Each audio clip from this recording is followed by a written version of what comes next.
Yes. Okay. Yeah. I don't know if you guys saw it, but it's we're live on YouTube now. Yeah. So, and we're what, 3 minutes out? Yes.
Good morning. My name is Nunna. I'm Dean of the Lyles College of Engineering here at Fresno State. On behalf of the California Water Institute, I welcome you to the first day of the Financing Water Infrastructure in the San Joaquin Valley Summit. The California Water Institute, the Lyles College of Engineering, and Fresno State continue their commitment to finding innovative ways to meet the water needs of the San Joaquin Valley. Meetings such as these provide opportunities to discuss in a holistic way how these needs can be addressed. Thank you for joining us today and for your shared interest in finding solutions to the water issues in the San Joaquin Valley.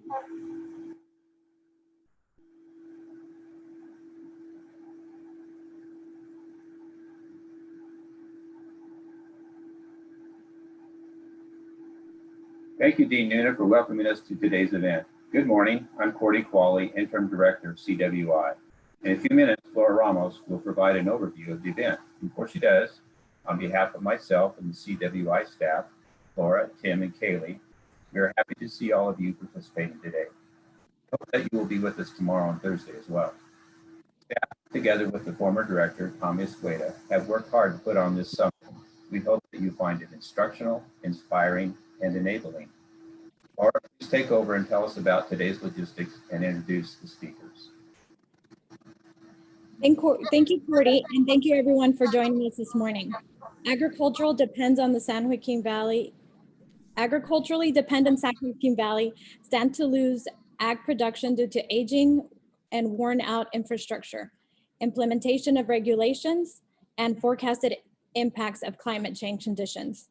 The summit's goal is to provide you with some background information on what those impacts may be, as well as some solutions. Day one will focus on providing a historical, socio-economic conditions of the valley, followed by what can happen if we do nothing to mitigate the losses. And lastly, what you will hear what some of those solutions can be. Just a few housekeeping instructions before I introduce the first speaker. Please join our Slack workspace for the event to submit your questions to the speakers, to get technical support, and engage with one another on the topic. You will find one channel per presentation as shown previously on the screen. We will have a 5-minute break after each presentation and give you time to get up and walk around if you need to. The first speaker is Amber Crowell.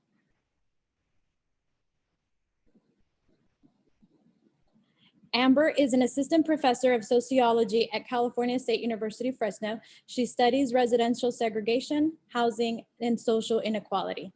Amber, take the stage. All right, thank you. Before I get started, I just want to tell everybody out there that if you hear children in the background, that is because my kids are running around the house. So I'm sorry if you hear any background noise. So it looks like I have control now. So I should be able to go through these. Mm-hmm. Okay. Sorry, I have, there we go. Okay, I just wanted to make sure it was responding. Okay, so I guess I'm starting out because I'm providing a little context about the San Joaquin Valley.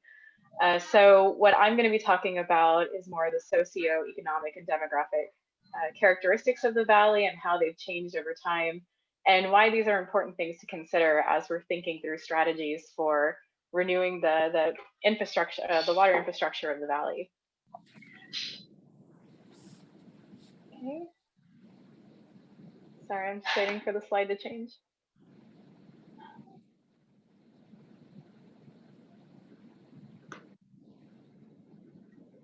There we go.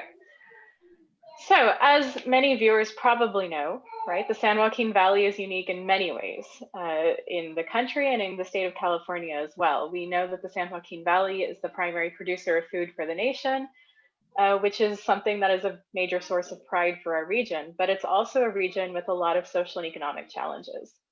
So the 20th century saw some dramatic changes in the valley. It became more diverse, but we also saw rising inequality, rising poverty, rising income gaps. As the center of food production, the San Joaquin Valley economy relies heavily on agriculture. It's almost monolithic. So this has serious implications for the issue of water infrastructure, because the decline in agricultural production, if these water issues continue, in a region with a monolithic economy that already struggles with so many socioeconomic disparities, where so many of working class folks rely on agriculture for their livelihood, could have enormous consequences for the well-being and mobility and opportunity for Valley residents. This is especially true for low-income communities, communities of color, and immigrant communities, which are very distinct in the Valley, because particularly in urban areas, but even along the urban-rural divide, we have class and racial segregation in the region. So I'm just going to take you through some of the history of how things have changed in the Valley. So one thing that is distinct about the counties of the Valley, and that's Fresno, Kern, Kings. I'm sure you can hear my daughter singing in the background. That's Fresno, Kern, Kings, Madera, Merced, San Joaquin, Stanislaus, and Tulare, is that unemployment has always been higher in the Valley, but that gap has grown over time compared to the state of California overall.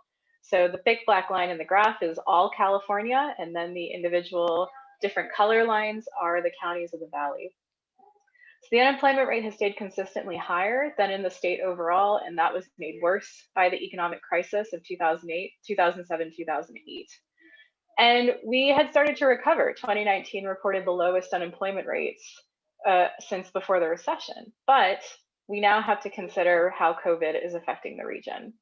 So unemployment in some counties based on initial unemployment claims surged by 600 to 800% compared to this time last year. So we don't really know where we're headed, but I think it is safe to say that the Valley has entered another economic depression. And we need to think about how do we, think creatively and strategically about financing this, renewing our infrastructure when we're now in the middle of another economic crisis that could create all the problems that the 2007-2008 recession did. Okay, so just to show you how the Valley kind of stands out from the rest of California, the graphic of California on the left is 1970 and on the right is 2017. So in 1970, this is unemployment, the Valley didn't look that much different from all the other counties. So you see in the middle there, they were pretty much around the same rate in terms of unemployment. By 2017, the Valley was seeing higher unemployment than other parts of the country, other parts of the state, sorry. Not dramatically higher, but enough to make us stand out and lag behind the rest of California in terms of everything that means for residents of the Valley, their well-being, their opportunity, their mobility. Okay, and in tandem with that, we've seen rising poverty in the Valley. So, we have always seen higher poverty in the Valley compared to the state overall, but that has grown over time. The 2008 recession accelerated this, and this is another area where we might have started seeing some improvements, but now that we are in the middle of a recession brought on by the COVID pandemic, we have to ask, are we headed towards even bigger gaps? And I think it's safe to say that we are. Okay.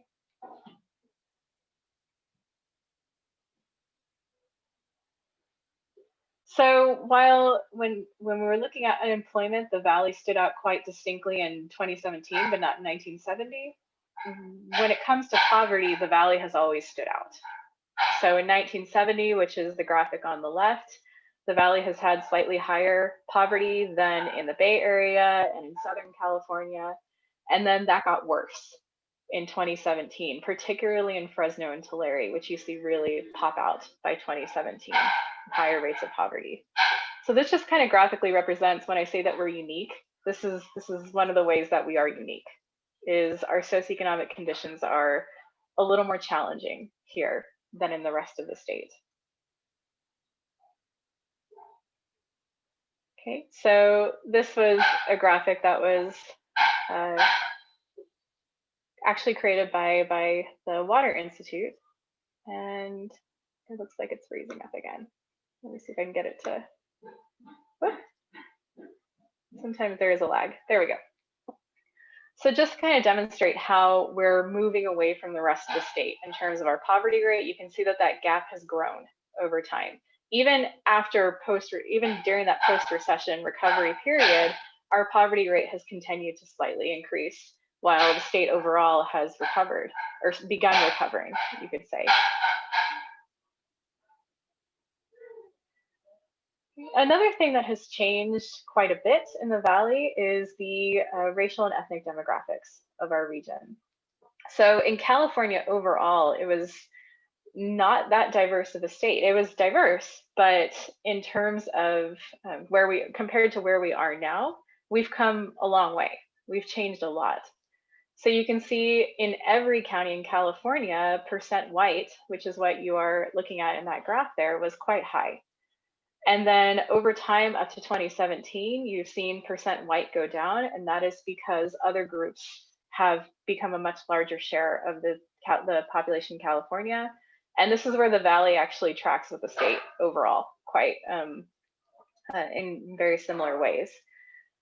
So there are several reasons why we've seen a diversification of the state and of the Valley overall. A lot of it has to do with immigration and also migration westward within the country.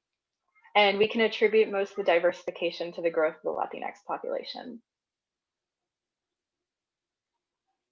All right, so this is percent US born, just to give you an idea of what has been contributing to the racial and ethnic diversification of the Valley.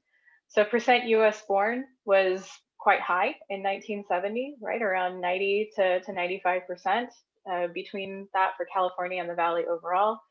And it has dropped quite a bit over time. We tend to attribute this nationwide to the 1965 Hart-Celler Act, also known as the Immigration and Nationality Act of 1965, which ended the quota system that we had before. So prior to 1965, we had very restrictive quotas in place about the number of immigrants that we received from particular countries. And that went away in 1965, which created a huge wave of immigration primarily from Latin America and Asia. So California received a lot of immigrants from those regions of the world.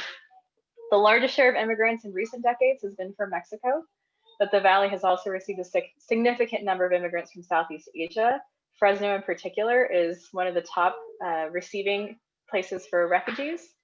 So if you are from Fresno, then you are familiar with the fact that we have quite a large Hmong population compared to the rest of the country. And more recently, we've also received people from the Middle East. So these have all been contributors to the diversification of the Valley. And then, in terms of agriculture, our agricultural economy relies quite a bit on migrant and immigrant labor. So that's also contributing to the changes we've seen in the Valley.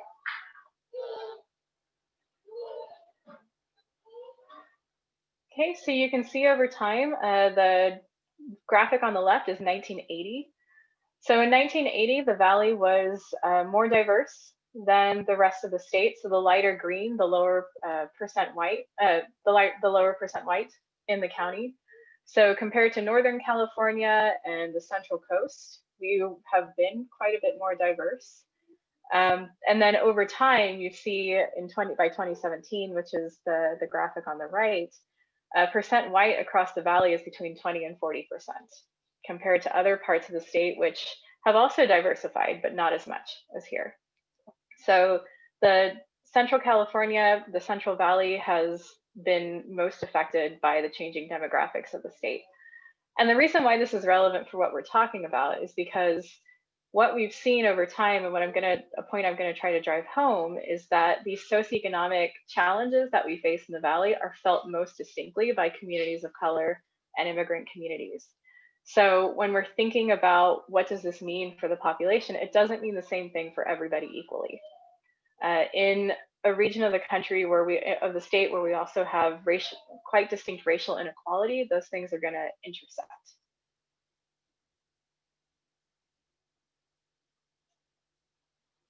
I think I've got a little lag on my slide again.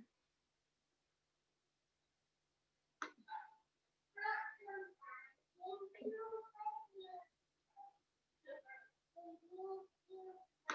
Sorry, I decided to stop responding again.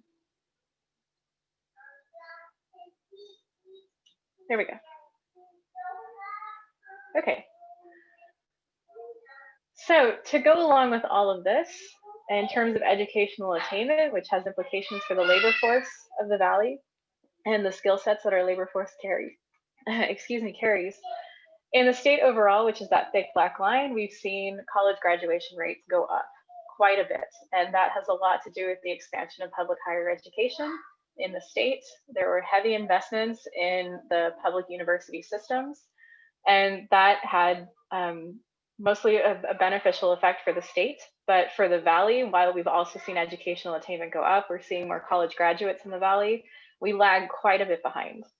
And this doesn't necessarily mean that this is true for the population overall, as if everyone's experiencing this lag. It also has a lot to do with the changing demographics of our region. We've taken in a lot more immigrants in the Central Valley than previously, and particularly the regions that are sending immigrants to the Central Valley tend to have lower levels of education. So that's also affecting this rate. But the fact is, we, despite increased access to higher education, the percent with bachelor's degrees are higher in the Central Valley is quite a bit lower than the state. And that also means that there's a different set of skills that we see in the Valley than in the state overall. So in thinking about what our labor force looks like and what our economy relies on, one of the things that I'm going to talk more about at the end, what I mentioned at the beginning, is how monolithic our economy is and how reliant it is on agriculture. And the workforce reflects that here. And this is one way that we can see that is we have a much lower percentage of people with bachelor's degrees or higher.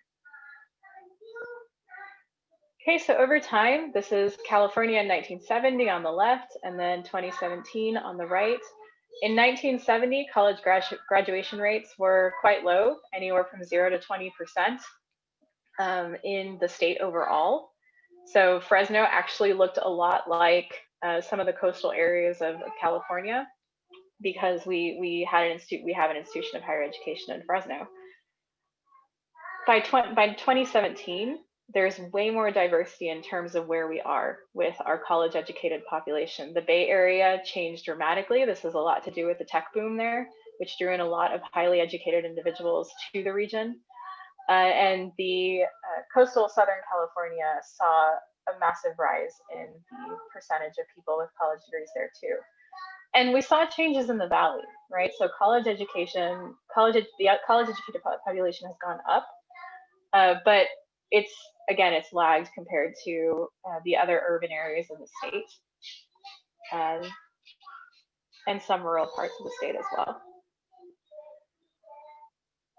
So it's important that, that was sort of a summary of general trends in the Valley, but it's important to remember that we have high levels of inequality in the Valley. So what you're looking at here is the northern part of the San Joaquin Valley. So you'll see Fresno County. I always say it looks like a bow tie. So it's this area right here, Madera, Merced, Stanislaus, and San Joaquin are in this graphic right here. So this is the northern part. It stops at Fresno County. So what you're seeing here is percent white by census tract. And one thing that if any of y'all watching are from Fresno, then you know this, but it's true in most urban areas across the Valley, is that we have quite distinct racial segregation in the region. So if you look down at Fresno, this is a pattern that should look familiar to people who know Fresno, which is that North Fresno is has quite a higher percentage white than South Fresno. And this is also true in some of the urban areas up north in the other counties. So urban centers in the San Joaquin Valley are characterized by both racial and income segregation. In rural areas, it's sort of a different beast in terms of how we talk about segregation, but there's inequality there too in terms of housing quality, in terms of access to resources, things that are already pretty difficult to access in rural areas anyways, but that with enough economic resources, families in rural areas can obtain. And without them, we see issues like rural families of color not having access to clean water, for instance, which is a story that I actually saw going around yesterday in the Fresno Bee. So despite the existence of fair housing laws, residential segregation has remained high and stable since 1970. It has not changed much. And that just tells you how sort of baked in it is into the structure of our communities in the Central Valley, that we've passed these progressive laws about housing shortly after the Civil Rights Movement, and nothing really has changed that much. It's been quite persistent despite that. Okay, and so I said urban centers are characterized by both racial and income segregation. So these are the same tracts in the same counties, but now by income. And what you should see is that there are higher income levels where there's also a higher proportion white. So that really drives that point home that we have segregated white communities, and those are also the communities with the most economic resources. Okay, and communities of color in both urban and rural areas tend to have lower levels of income as well.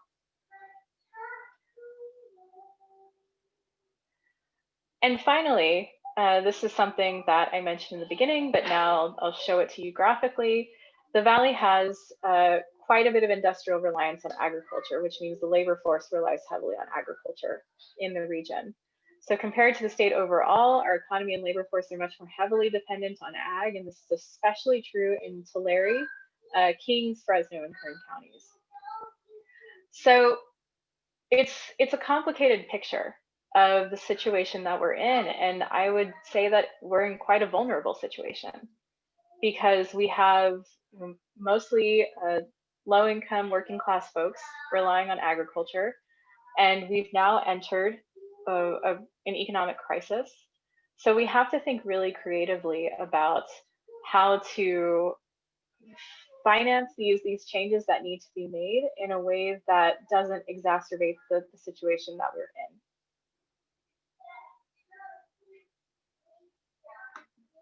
Let's see.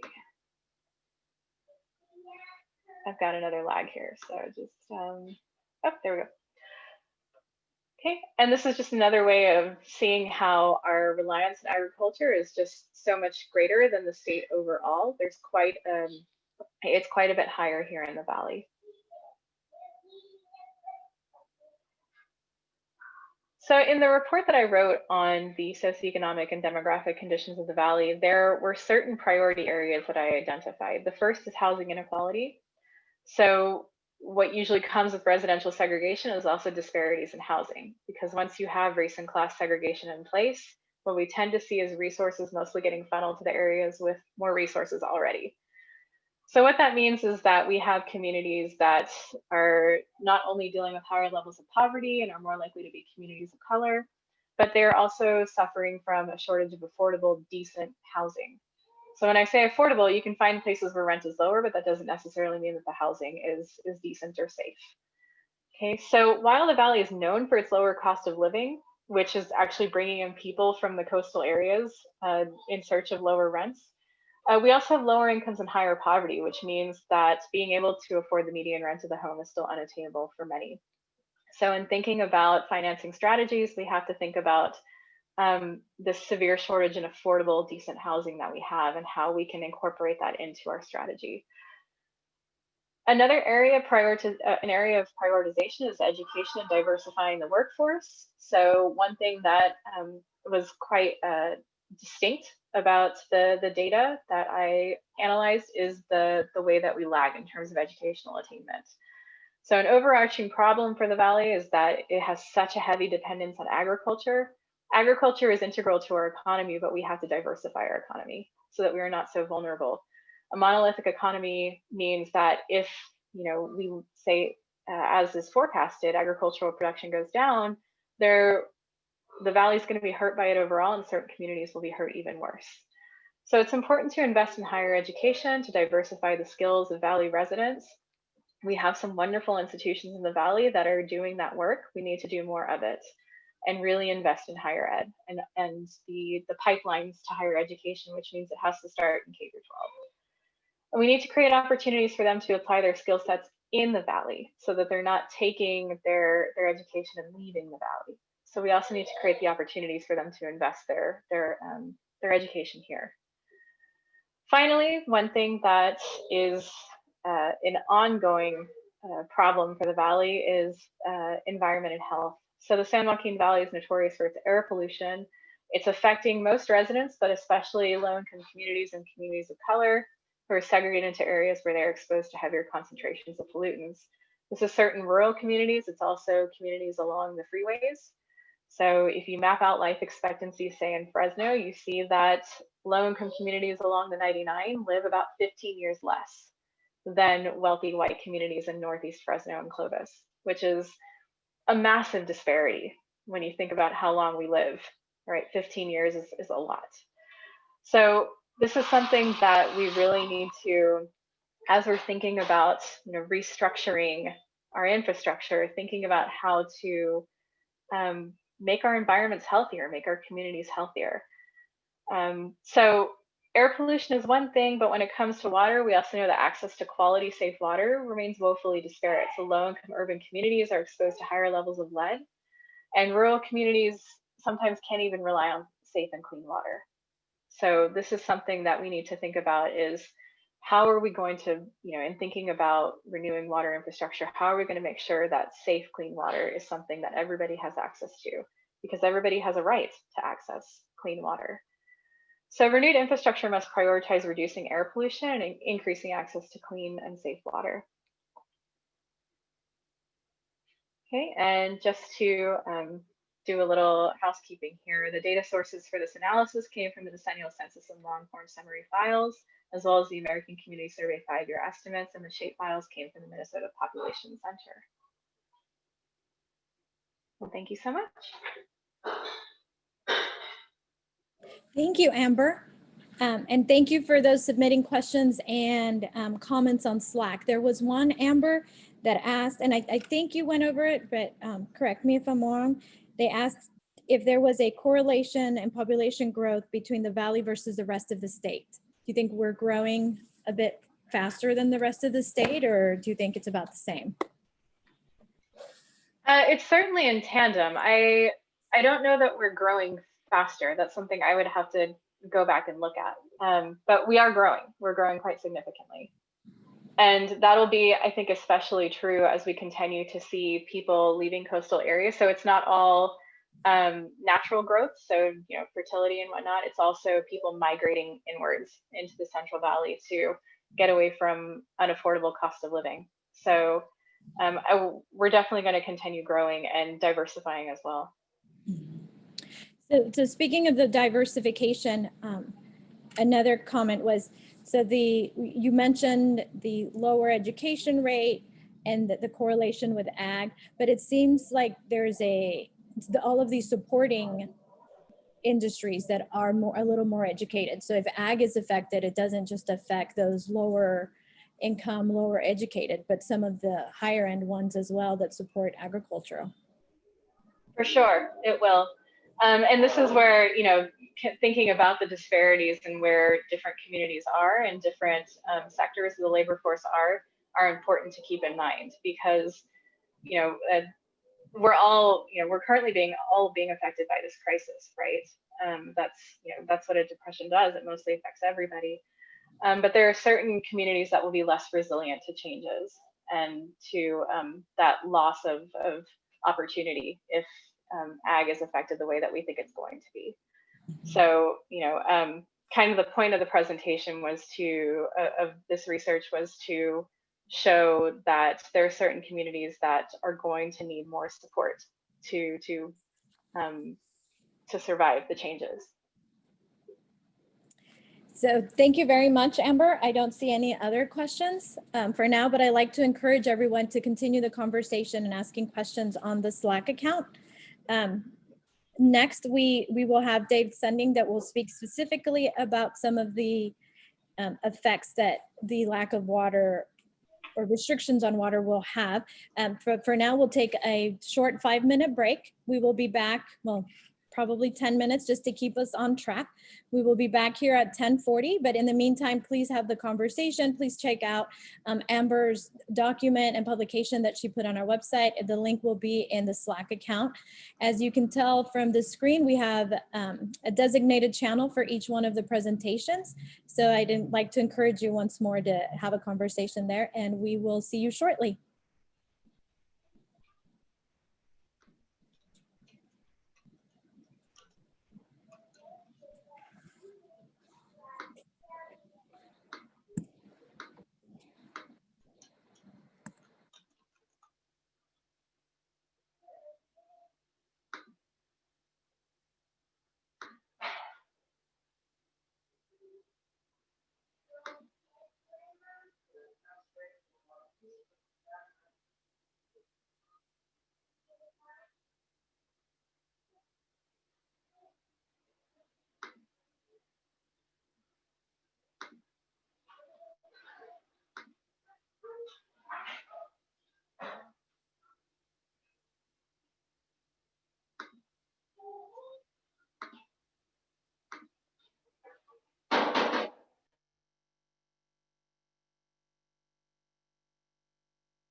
Welcome back, everyone.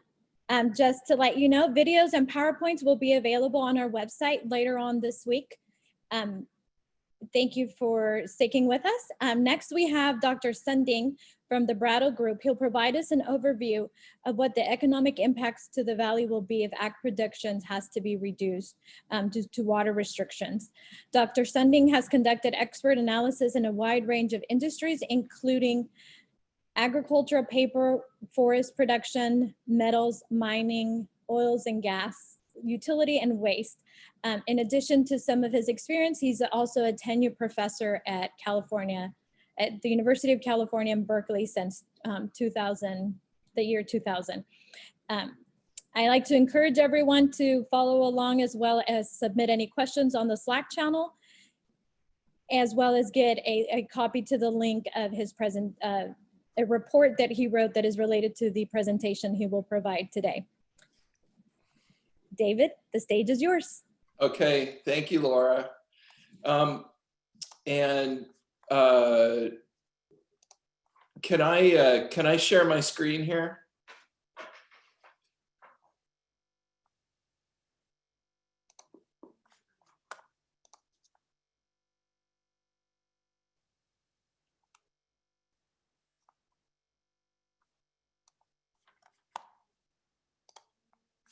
Oops. Hey, Laura.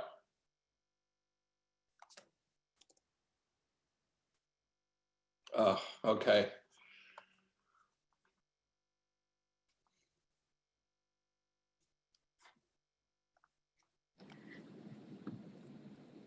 Sorry about that delay. There we go. That's okay. Yes, and you should be able to control the screen.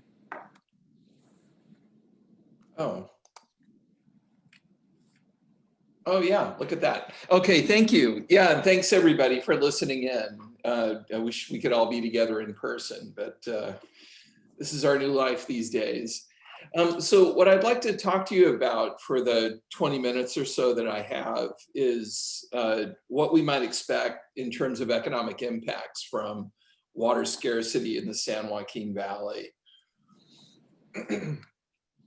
Just, sort of intersecting with the last presentation, agriculture is clearly a major part of the San Joaquin Valley economy.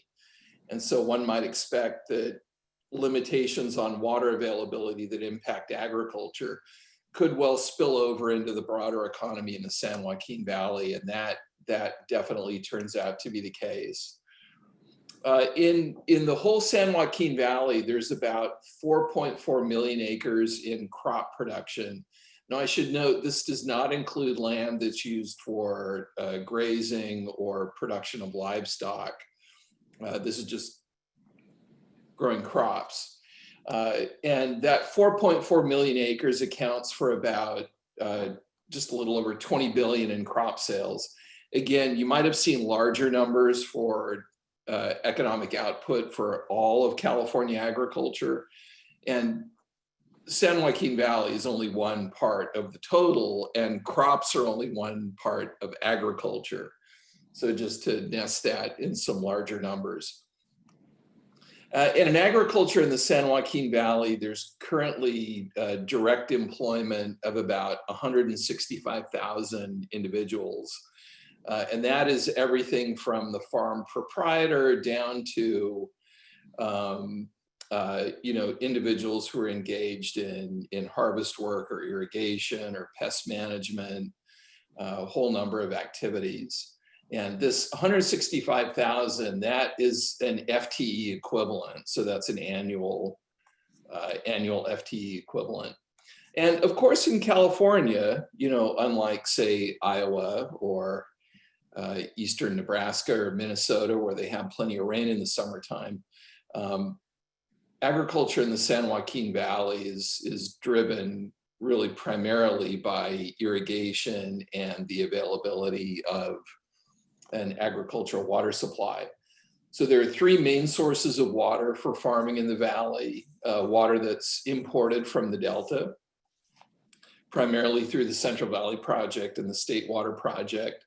Local surface water supplies, such as the Kern River, Tuolumne River, and other sources. And then groundwater. that's extracted, especially in dry years, but really now every year. And it's important to note that all of these sources of water are expected to decline in the coming years. Now, I want to focus on the Sustainable Groundwater Management Act. It goes by the acronym of SGMA, SGMA. So if you hear people talking about SGMA, this is what they mean. The main point here about SGMA is that it's a state law that requires groundwater basins to halt overdraft and bring their basins into hydrologic balance by the year 2040. Earlier this year, in January of 2020, groundwater agencies submitted initial plans to the state, which are now in the process of being evaluated. So this law, this is not hypothetical. This is actually happening now.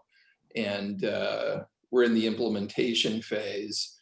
I'd note that most groundwater basins in the San Joaquin Valley are listed as being in the critically overdrafted category, which is the highest level of concern. So here's a little historic picture of how we got to the point where the state felt the need to pass a law like SGMA. What this is showing is groundwater overdraft over time. And I should say the data for this comes from a report on water futures in the San Joaquin Valley that was published by the Public Policy Institute of California, which puts out some really good information on groundwater use and economics of groundwater and water generally in California. But these are their numbers. So what you can see here is over time, in years where the San Joaquin Valley is in a net drawdown situation with groundwater, that shows up as kind of a reddish brown line on the going down below zero. And then the blue lines indicate years of net groundwater recharge. So those would be wet years. And you can see over time, the number of years of net withdrawal greatly outnumbers the number of years with net recharge. And especially during the recent 2014-2015 drought, there were some incredibly large, really unprecedented levels of net depletion of the aquifers in the San Joaquin Valley. And just, to put numbers on it, average overdraft from 2003 on, which I think is the most relevant period, is about 2.4 million acre feet per year. Now, I'll put that number into context in a minute, but just kind of stick a pin in that for now. Here, it just goes to the point that I was showing earlier, that the state considers most of the San Joaquin Valley's groundwater basins to be critically overdrafted. And, given these figures, it probably is not going to be a surprise that that's true. But here are the levels of, the levels of priority. So groundwater isn't the only thing that's going to be changing over time. There are also reasons to believe that surface water available to the valley's farmers will be decreasing as well. And there are several reasons for that. A couple I would point out would be the implementation of the San Joaquin River Restoration Plan. And that's not theoretical, that is happening. Changes to the operations of the state project and the Central Valley project, that is also underway. Sea level rise over a somewhat longer time frame. As the ocean rises, that changes the water quality in the delta and makes it impossible to pump or to export water out of the delta. And then also I'd point out the state's Bay Delta plan. If the State Water Resources Control Board staff has their way, there might be some very dramatic changes in inflow requirements into the delta that would reduce surface water available to farmers. And I'd note that the assumptions that went into my analysis are all consistent broadly, not in every detail, but they're all broadly consistent with the governor's water resilience portfolio that was released. Now it's not last month, it was a couple of months ago. So just in terms of numbers here, to get started, total farm water use is about 17 million acre feet in an average year in the San Joaquin Valley. Sigma will reduce groundwater pumping by about 2.4 million acre feet on average. The analysis that I'm using indicates that surface water deliveries could go down by about 838,000 acre feet on average. So you add those numbers up, and that comes to about 22% of total water that's currently used by farmers in the San Joaquin Valley. Now, that's a very big number. If the water available to farmers goes down by not quite a quarter, but a little more than 1/5, one would expect that there could be some large economic implications of that. And that's what I want to run through now.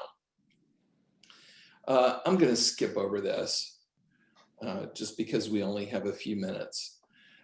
So I undertook an economic study for a group called the San Joaquin Valley Blueprint to think about, under existing institutions and existing water rights and existing infrastructure, what would be the economic consequences of reducing farm water use by 3.2 or 3.3 million acre feet per year. So achieving about a 22% reduction in total water use. What comes out of my modeling is that, again, with existing infrastructure and existing institutions, so we're going to identify ways to mitigate these impacts, but if nothing is done, if the state just accepts these changes, then I predict there'd be roughly 1 million acres that would be fallowed as a result. And recall that right now, in an average year, there's only about 4.4 million acres farmed at present. So what that means is that more than 1 acre out of 5 will come out of production in the San Joaquin Valley by 2040, when the groundwater management plans have to be implemented. So just think about that for a moment. In your mind's eye, imagine driving around the San Joaquin Valley, and one field, 1 acre out of 5 that you can see currently in production now will no longer be in production as a result of increased water scarcity. So again, I don't have to oversell it. That's a dramatic change for a lot of reasons. There are economic consequences of that. I'm not going to talk a whole lot about it, but just think about the land use challenges there. If you have 1 million acres in the San Joaquin Valley that used to be in farming and now is not, well, what happens to that? Does it just become abandoned? Does it get turned into solar farms? Does it get turned into subdivisions? Or could we do something more productive, turn it into habitat or groundwater recharge basins or what? But I just want to put this idea out there that 1 million acres coming out of agriculture is a major land use challenge for local governments in the San Joaquin Valley. So just running down some of the economic impacts of losing or of dealing with a need to reduce water use in agriculture caused by Sigma, and then expected reductions in surface water availability. Again, about almost 1 million acres fallowed in an average year. That entails lost crop revenues of about $7.2 billion and lost operating income. So this is business income in San Joaquin Valley agriculture of about 1.9 billion per year. And remember, this is a forever impact because the water supply reductions don't come back. San Joaquin Valley agriculture is linked in with the broader economy of the state of California, and losing 1 million acres in San Joaquin Valley agriculture causes about a $3.3 billion loss in operating income, so income to business owners statewide in all kinds of sectors, but especially in sectors that are linked to agriculture like trucking, food processing, and some others. So again, 3.3 billion in lost business income every year. This is every year forever. So quite a dramatic impact. And of course, tax revenues would go down too as economic activity changes. We project about 580 million annually in lost state and local tax revenues, and almost 800 million, about 780 million in lost annual federal tax revenues. In just a few minutes I have left, something I'd like to focus on more is the labor market impacts of losing 1 million acres in San Joaquin Valley agriculture. We project about 42,000 farm jobs lost as a result of that. And remember, this is every year, and this to me is a very telling number, about 1.1 billion in lost employee income. So this is household income to farm families, including farm workers, in fact, primarily farm workers, who already have a number of economic challenges. So about 1.1 billion in lost employee income annually, again, every year. Looking at the linkages between agriculture and the rest of the Valley economy, we're projecting about 65,000 lost jobs in the Valley, about 85,000 lost jobs statewide. And looking at these other sectors, then the numbers grow to 1.7 billion in lost employee income across all sectors in the San Joaquin Valley, and about 2.1 billion in lost employee income statewide. Now, drawing on a theme that we heard about earlier, the location of the job losses to me is almost as important as their total number.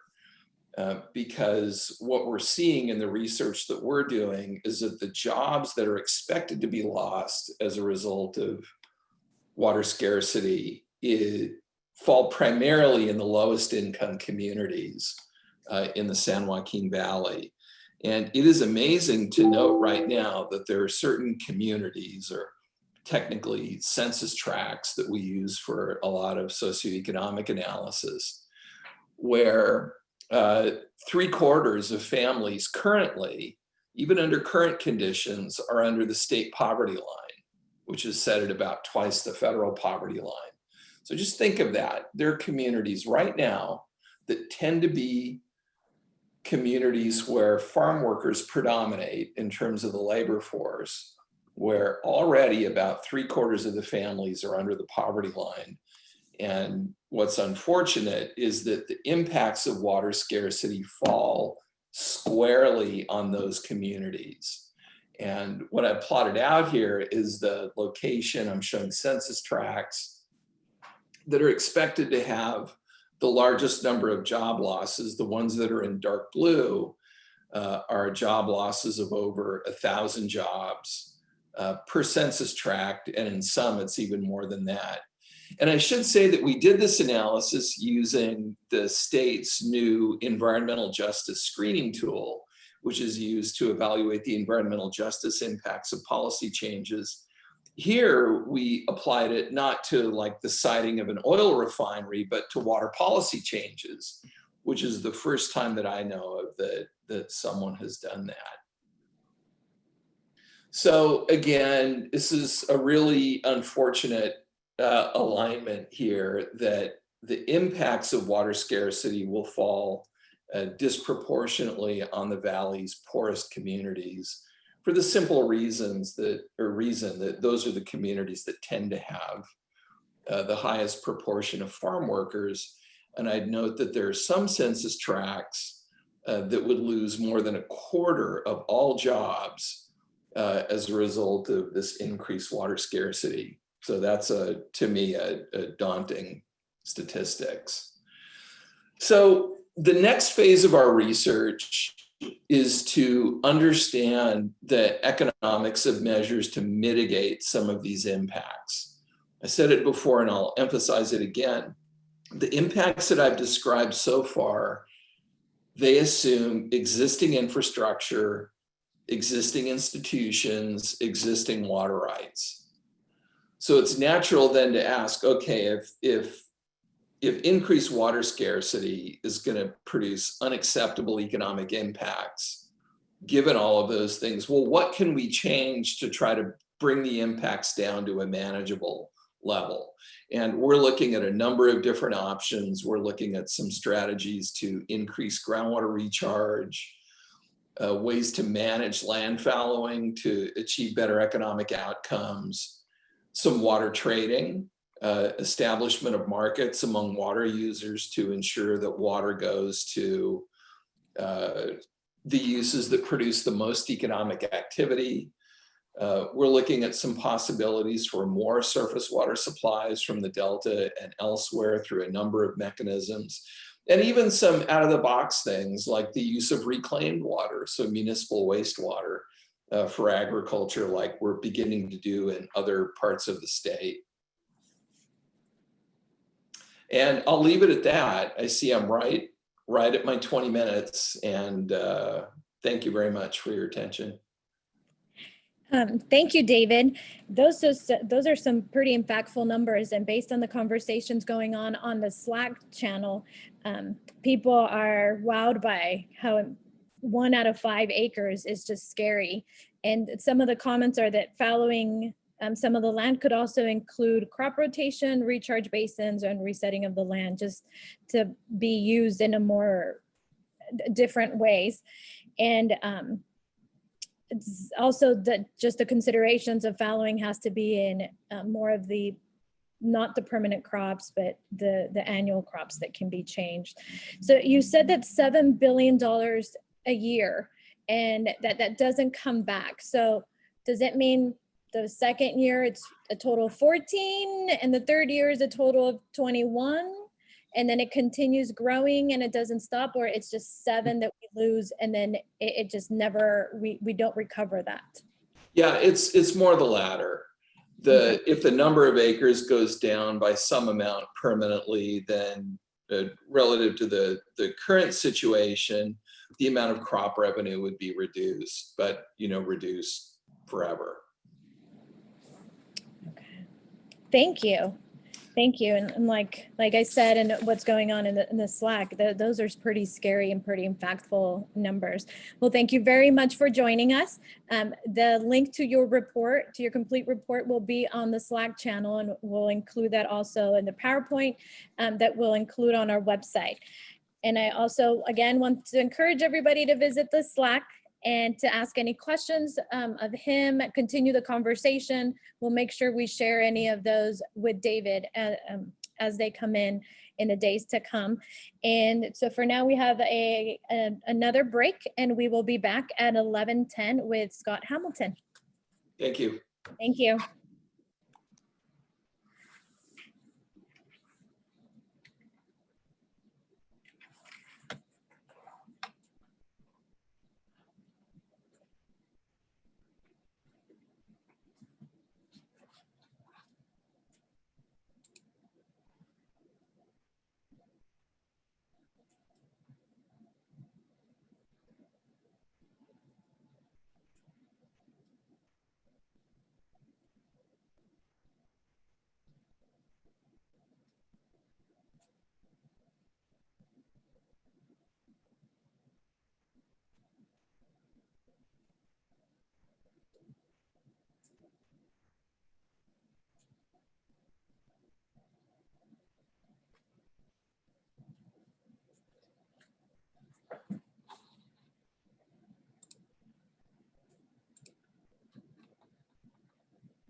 Welcome back from the break, everyone.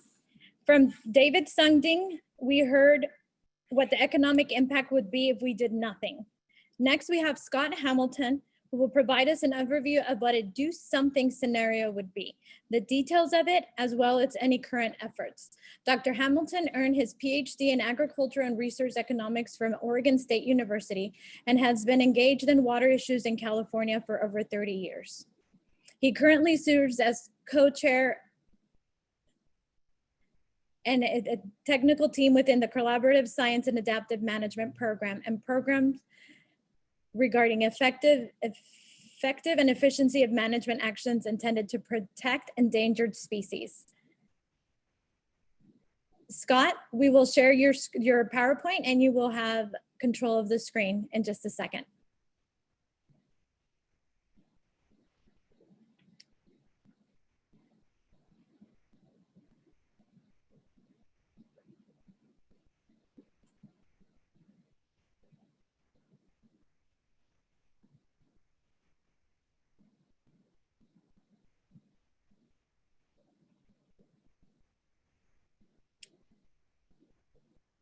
Thank you, Tim.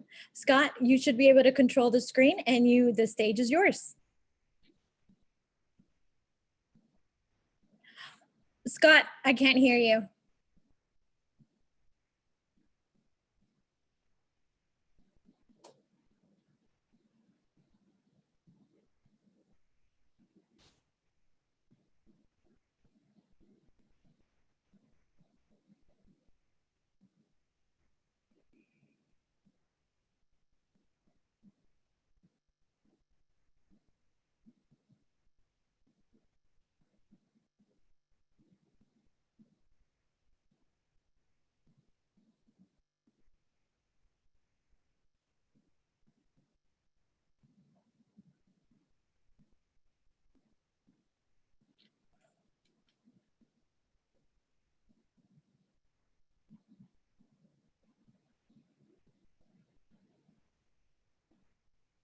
The beauty of technology, folks, give us just a few more minutes. We totally wish we were in person to share all of these things with you, but we're all learning how to use this system. So just bear with us a few more minutes while we get Scott connected.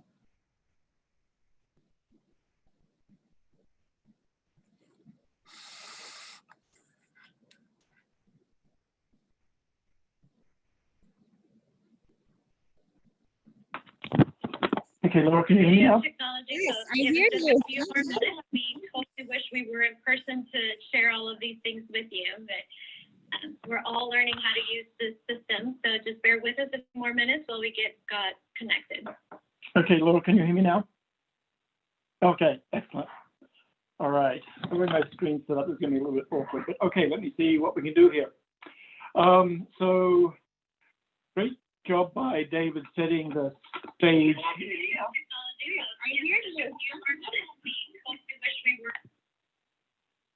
All right, sorry for the feedback there. Can you still hear me? All right, let's keep going. So great job by David setting the stage here. We have been thinking about what alternatives might be possible to prevent some of the problems that David's been talking about. And some of the online questions here have been really interesting. And if we don't get to those through the course of this presentation, please come back to those questions at the end here. So I'm going to try and scoot through a lot of stuff here pretty quickly. So in terms of trying to achieve groundwater sustainability in the valley, we essentially, and by we I mean the blueprint process, David talked about it very briefly, but we are seeing that the steps to sustainability are four. We need to understand the problem, find new sources of water, develop conveyance systems, and maximize the beneficial use.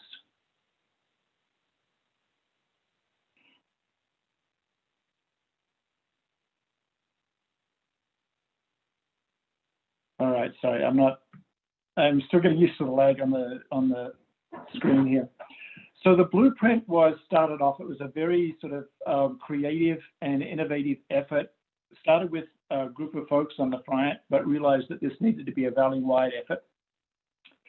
And their vision was to come up with a plan of action to improve the communities, the habitats, and the working landscapes in the valley, including agriculture and the jobs that are related to that.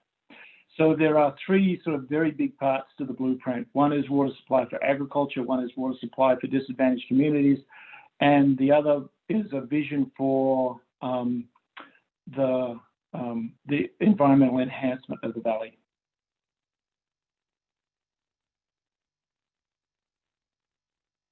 I'm sorry, bear with me here.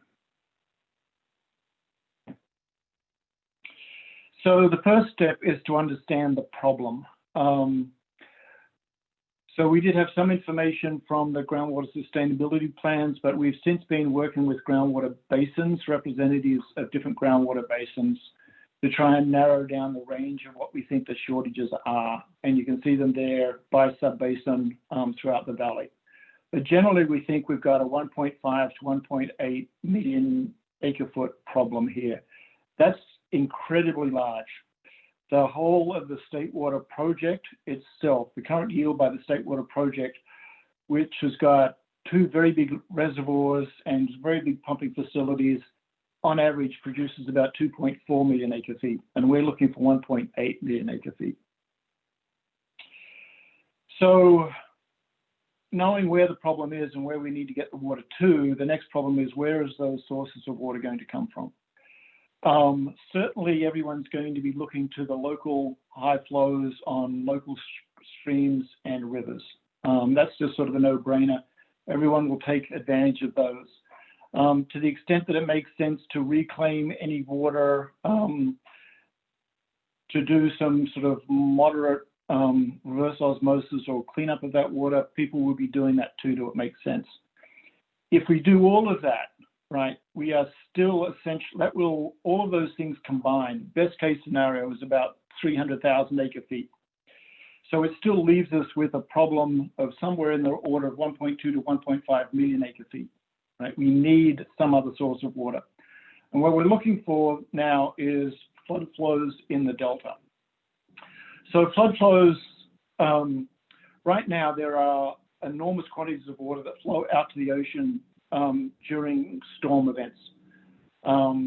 There was a study done by PPIC that showed that that number is about 10 million acre feet, right? We're looking for about 1.5 million acre feet. So we want to try and capture 15% of those floodwaters that currently flow out to the ocean. The problem why we can't capture those right now is because we have regulations in place to protect endangered species. The problem that we've got is that when we pump water right now, we kill fish. Some of those fish are endangered fish. What we need is a new way for moving water from the delta without hurting fish. So there's a group that I've been working with now for half a dozen years or so, and the approach that they've come up with is what we're just calling fish-friendly diversions.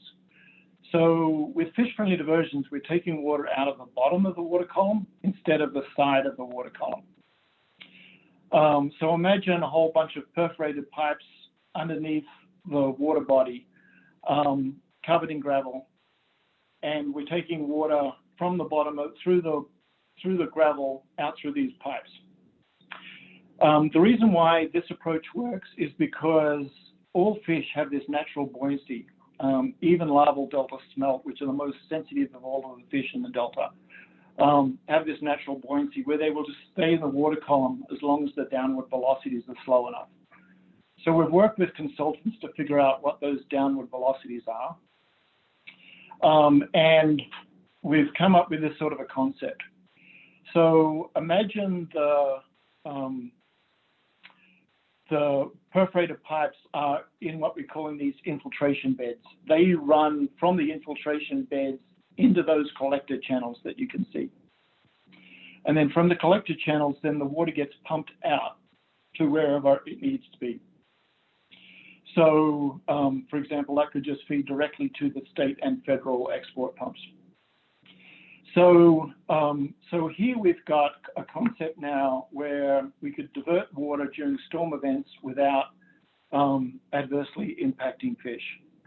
The other important thing about this concept, so essentially what we've done here is we've gone onto a delta island, and when it's dry, and these delta islands are already below sea level. We've constructed the infiltration beds when it's dry, when there's no water there. And then we've gone and removed either side of the island to allow the water to flow back and forwards across the infiltration beds. So that's also a significant improvement over what we do right now. At the moment, the fish have a one-way trip to the pumps. And once they get close to the pumps, there's no way that they can escape. Here, they could move back and forwards over the top of the infiltration beds, and the fish wouldn't even know the water was being diverted. So that gets us, that's one option for getting the additional water that we need. The third step now in our sustainability plan is to provide the conveyance to get the water where it's needed to in the valley. Some of the subbasins already have sufficient conveyance and don't need additional water, with additional conveyance facilities. So the Delta Mendota subbasin, the West Side subbasin, and the Kern subbasin all fit into those categories. The ones that do need more water are the Tule, Kauai, Tulare Lake, Kings, Madeira, and Chowchilla subbasins. So here you can see sort of a conceptual diagram with sort of some preliminary capacity estimates of what it would take to get this water, this high flow delta water, to where it's needed. The Madeira Chowchilla conveyance would come off the end of the Delta Mendota Canal, and the other subbasins would, in this proposal, would come off the California Aqueduct. And you can see essentially, you know, if we were to provide 10,000 second feet of new conveyance capacity, right? So keep in mind here that the pumps can pump right now about 15,000 second feet, about 30,000 acre feet a day. So, if we could move an additional 10,000 second feet during these storm events, this is essentially what, you know, how it could be allocated throughout the valley.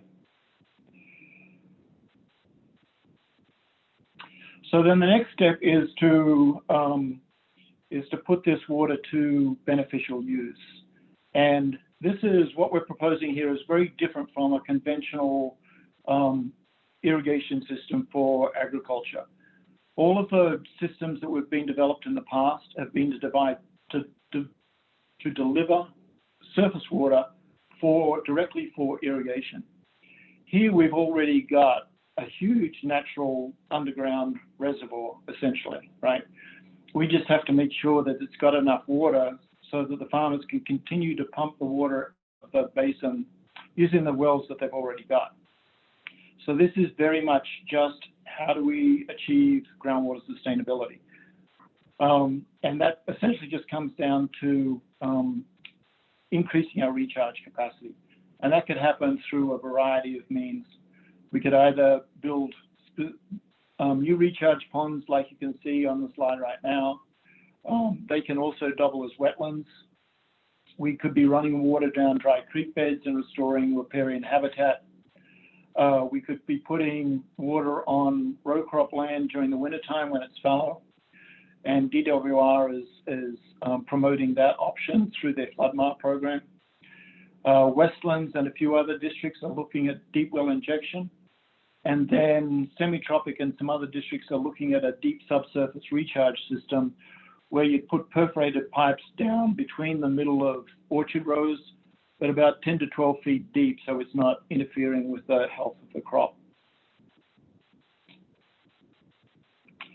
So what does all this cost? Well, none of it is cheap.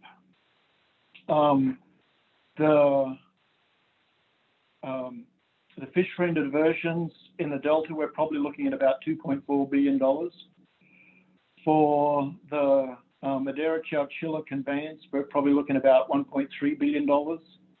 There's an option to expand the Bryant Kern Canal down to the Kings River. That'd be $230 million. To put in a Trans-Valley Canal to take water from the California Aqueduct across the Bryant Kern would be about $1.3 billion. And that could conceivably hook up with a Mid-Valley Canal that would cost about the same amount, about $1.4 billion. Add to that a fairly aggressive environmental enhancement program, which could be another $2 billion. And we are now looking at around a $9 billion program for the valley. So A, that's a lot of money.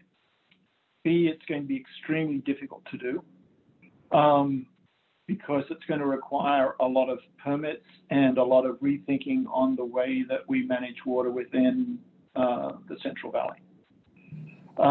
But when you look at what's at stake, you know, we are essentially, if we didn't do anything, we would essentially be losing that amount of money in revenues in the valley each year. I would say that all of these numbers are very preliminary. They're from very high-level engineering studies. There hasn't been at this stage. We're very early on in the process. We haven't had any chance to think about how we could optimize some of these projects to reduce canal capacities, make deliveries more efficient, or any of that. So Laura, let me just stop there and take some questions, because I think that's really the main essence here. So what we're saying is that there's a fairly simple 4-step process for solving or achieving sustainability in the valley. We can really do it in a way that not only doesn't hurt fish in the delta, but really enhances the environment of the valley and addresses a lot of other environmental problems. It's a way to get new water to disadvantaged communities in the valley. And it could really sort of change the quality of life in the valley by providing sort of better air quality, by not having so many farmers cultivate fields that don't need to be cultivated. And we could restore a lot of habitat in the valley that we've lost. So with that, happy to take some questions.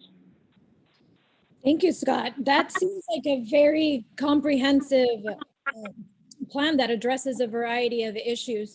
And I think it's expensive, but it'll help mitigate some of the losses that Sunding addressed. What do you think that should we do first? Like, it just seems that there's so much. Like, where do we start? Well, we've already started. So this is a process, and it's going to take quite a lot of time, and it's going to be fairly difficult. So we have started working with the subbasins to understand within their subbasin, where actually can we move, where does the water need to get to? We're working with representatives of the subbasins to figure out funding plans for some of this stuff.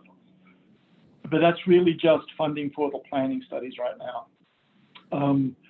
Later on down the road, and following on from the good work here, and thanks to Tommy and others who put this on, right, we need to really understand what the funding opportunities are that we've got here. Mm-hmm. We have been doing pilot studies in the Delta. We've done a lot of desktop studies on the fish run diversions. We've done one set of pilot studies in the Delta. We're looking to do more pilot studies. But there's obviously a huge, there's so many different aspects to the blueprint for us to get this actually to work. There's a huge political outreach so that the politicians really understand, what's going to happen in the valley if we don't actually do anything.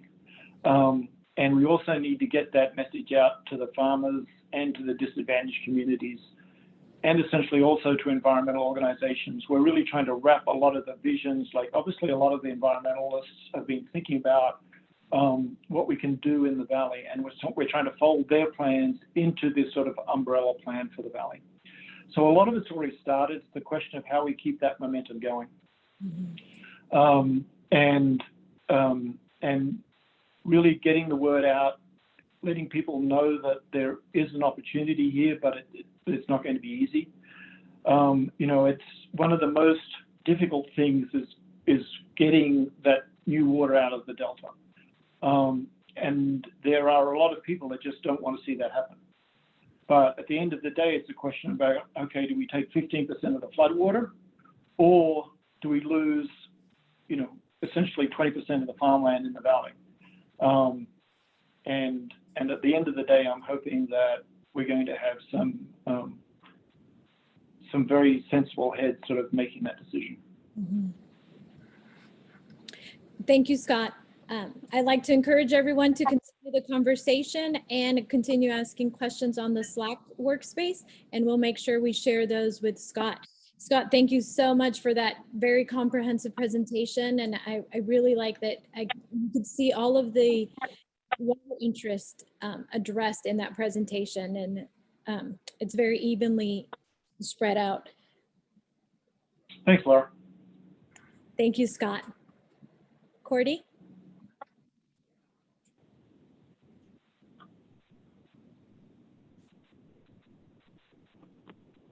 Cordie? You're muted.